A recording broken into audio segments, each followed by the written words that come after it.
Si vous n'êtes pas flemmard, c'est que vous allez passer à côté de votre vie. Aujourd'hui, 4e jour du défi 30 jours 30 livres, on résume le livre La 25e heure, les secrets de 300 start-upers qui cartonnent, les secrets de productivité de 300 start-upers qui cartonnent. On est vendredi 15 janvier 2021, il est 19h30 à peu près en France, à Paris. Cette fois-ci, j'ai réussi le défi bien avant l'heure. La productivité, c'est quelque chose de difficile. La productivité, ce n'est pas une fin en soi, ça ne sert à rien d'être productif pour être productif. C'est d'abord un moyen qui permet de libérer du temps pour faire ce qu'on veut. Passer du temps avec votre famille ou travailler plus sur son business. Il est plus facile de détruire que de construire et les vrais changements prennent du temps. Vous n'allez pas être productif du jour au lendemain. Ça va prendre du temps. Ce sera par petites étapes qui à la fin vont vous amener au succès, vous amener à être productif. Mais c'est d'abord des petits changements tous les jours qui vont vous permettre d'être productif sur le long terme. Il y a un paradoxe, c'est que le temps de travail s'est réduit tout au long du XXe siècle. C'est-à-dire qu'au départ, les ouvriers travaillaient 40 heures par semaine. Et puis progressivement, ils sont arrivés 40 heures, beaucoup plus par semaine, beaucoup plus que 40 heures, 70 heures, ils travaillent 12 heures par jour parfois. Les enfants également travaillent 12 heures par jour. Et il y a eu un abaissement du temps de travail jusqu'à arriver à ces fameuses 35 heures. Malheureusement, entre 2003 et 2011, le temps de travail a légèrement augmenté. On est passé de 42 heures en moyenne à 44 heures. C'est-à-dire que les machines nous ont permis de gagner du temps, mais l'informatique, à l'inverse, nous a fait perdre un peu de temps. Alors, qu'est-ce qui s'est passé à cause de ça? C'est qu'en réalité, en fait, il y a l'informatique crée une source de distraction qui est immense, qui est puissante, qui est grande. Facebook, Twitter, les réseaux sociaux, les emails, on verra qu'en fait ce sont des sources de distraction, tout ça, on fait qu'on passe plus de temps au travail et on est beaucoup moins productif. Et donc la question c'est comment est-ce qu'on s'améliore plus productif dans ce monde-là? Les auteurs donnent 3 règles d'or pour la productivité qui organisent le livre. D'abord, pour être productif, il faut être 1. Organisé, 2. Il faut être concentré et 3. Il faut accélérer. Pour chacune des 3 attitudes, les auteurs donnent tout un tas de conseils. Alors d'abord, en ce qui concerne l'organisation. Être productif, ce n'est pas faire beaucoup, mais c'est choisir ses batailles en fonction de ses objectifs. Le but, ce n'est pas de faire un maximum de choses, c'est vraiment de choisir ce qui compte pour nous et donc d'être plus rapide sur ce qui compte pour nous. Première chose à dire, c'est que pour être bien organisé, il faut savoir dire non et il faut apprendre à dire non à ce qui ne répond pas à notre objectif. Cela, les auteurs mettent en garde contre ce qu'ils appellent un biais psychologique qui est l'illusion de la fréquence, c'est-à-dire que par exemple, on va être intéressé, je sais pas, par des églises, et puis tout autour de nous, tout d'un coup, on va voir beaucoup de choses qui reflètent à l'église, une voiture avec une église dessus, des tracts que quelques personnes distribuent dans la rue pour les églises, une émission sur les églises. Tout d'un coup, en fait, c'est un biais psychologique qui est l'illusion de la fréquence. En fait, il faut savoir dire non à ces choses qui apparaissent dans nos têtes et se concentrer sur nos objectifs. Comment dire non, par exemple, à une réunion dans le travail? Il faut demander un mail ou demander par mail de dire non, demander un mail de récapitulation ou parler directement avec celui qui va tenir la réunion en 5 minutes en lui disant « brief-moi, là je peux pas, j'ai pas le temps ». Également, pour être productif, il faut mieux terminer ses tâches. Il faut, en fonction de ses objectifs, accomplir ses tâches. En effet, les auteurs appellent ce qu'on appelle l'effet Zeigarnik, qui est le fait qu'une tâche finie prend moins d'espace mental qu'une tâche non finie. À chaque fois que les tâches non finies, on les a en tête. Elles sont toujours là, elles traînent, etc. Alors que les tâches finies, on les a oubliés. Cours, je sais pas moi, vous deviez ranger ça, bon bah c'est toujours dans votre tête de ranger. Vous l'avez pas rangé, voilà, ça, vous l'avez rangé, c'est fini, vous n'y penserez plus. Une manière, un espace mental plus libre, c'est d'utiliser la to-do list. La to-do list est un outil extrêmement puissant. Déjà, il enlève une charge mentale et en plus, c'est un pas vers l'engagement. On atteint en moyenne 40% plus d'objectifs quand on a écrit sur les to-do list. Dès qu'on a une idée, dès qu'on a un truc à faire, on le note et on écrit à l'infinitif. Comme ça engage plus. Les auteurs disent d'utiliser la règle des 2 minutes. La règle des 2 minutes, c'est très simple, c'est que quand vous avez quelque chose à faire, une nouvelle tâche, par exemple, votre patron vous donne une nouvelle tâche, si ça prend moins de 2 minutes, vous le faites maintenant.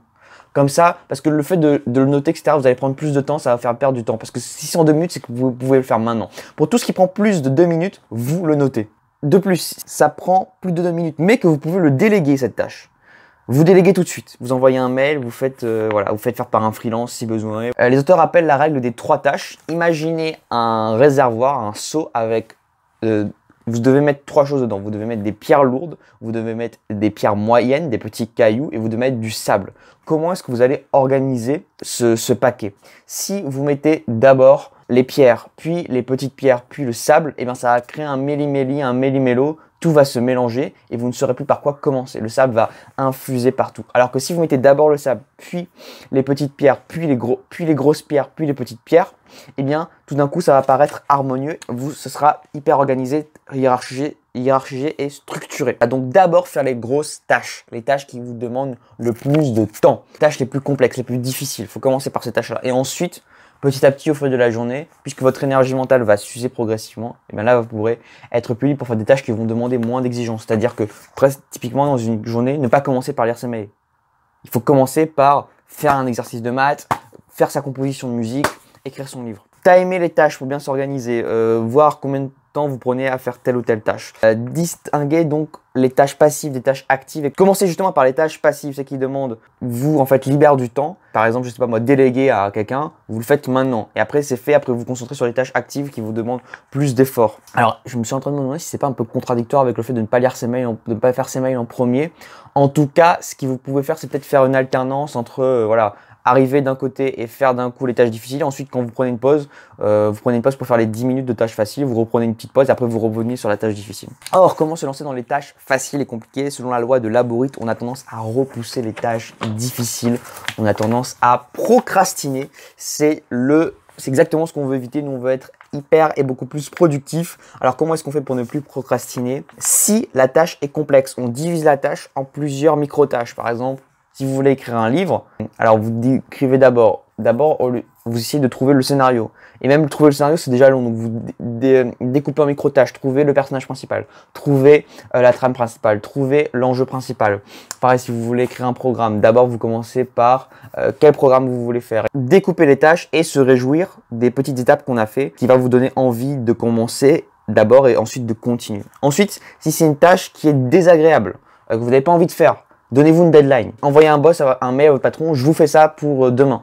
Et donc, vous allez être obligé de le faire. Si jamais c'est une tâche ennuyeuse, ajoutez du fun. Faites-en vous un challenge. Deuxième étape ensuite également, il faut savoir rester concentré. Aujourd'hui, on a beaucoup de distractions. Un employé, en général, est interrompu toutes les 11 minutes, ce qui est énorme. Or, on a besoin d'un peu plus de 11 minutes pour être concentré. Or, selon la loi de Carbone, il est plus rapide de faire A puis B, puis A et B en même temps. Donc, il vaut mieux être concentré sur une tâche, la finir et ensuite continuer et commencer la deuxième. Pour être plus concentré, comment est-ce qu'on fait pour chasser les pensées parasites?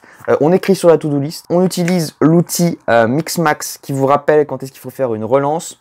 On utilise la méthode Inbox 0 qui permet d'archiver les mails, comme ça vous ne les verrez plus. Il faut ranger son bureau. Prenez une habitude. Par exemple, le vendredi à 15h, vous rangez tout le temps votre bureau. Comme ça, c'est fait. Vous serez pas déconcentré par le bordel qu'il y a sur votre bureau. Méditer, ça augmente la concentration. Sachez dire stop à ceux qui vont prendre du temps pour vous l'enlever. Une petite musique sans parole, ça permet de se concentrer plus. Travailler ailleurs, dans un café, dans une maison en campagne, ça va vous enlever toutes les distractions. Ne consultez pas votre boîte mail plus de 3 fois par jour et pas toutes les 15 minutes comme en moyenne le font les employés. Privilégiez les talks asynchrones. Les talks asynchrones, c'est quand on parle pas en face à face. Dès qu'on parle en face à face, on perd du temps. Donc, envoyez un maximum d'emails, envoyez un maximum de messages. Certains entrepreneurs ne répondent plus au téléphone. Ils remettent dans leur boîte, dans leur réponse téléphone, réponds-moi par message et vous aurez une réponse. Désinscrivez-vous de toutes les newsletters. Typiquement, si vous vous dites cette newsletter, ce message, ça pourra me servir une fois, c'est qu'il faut le supprimer. Vous pouvez utiliser Unroll qui vous désabonne automatiquement de tout. Enlevez les notifications des téléphones. Ensuite, enfin, pour toutes les tâches qui concernent l'accélération, comment accélérer, qui était la troisième règle d'or après la deuxième règle d'or qui était concentrée, il faut utiliser la méthode FAST. La méthode FAST, c'est Fundamentals, mettre des bases solides. Automatiser toutes les tâches répétitives. 3, S, speed, accélérer toutes les tâches manuelles. Et T, c'est la 28 rules, 2080 rule. Donc fundamentals fast. Se reposer, plus grand travail peu, il faut savoir capable de se reposer. La décision fatigue, donc il faut être capable d'avoir beaucoup d'énergie pour prendre des décisions. Faire du sport, 7 minutes de HIIT suffisent parfois à être très en forme pour tout le reste de la journée. Bien manger, on le sait, le cerveau est notre deuxième intestin. Petit clin d'œil. Très intéressant de voir les informations qui se recoupent quand on lit beaucoup. Avoir du bon matériel, par exemple, utiliser un Mac qui plante moins, augmenter la vitesse de son pointeur de souris.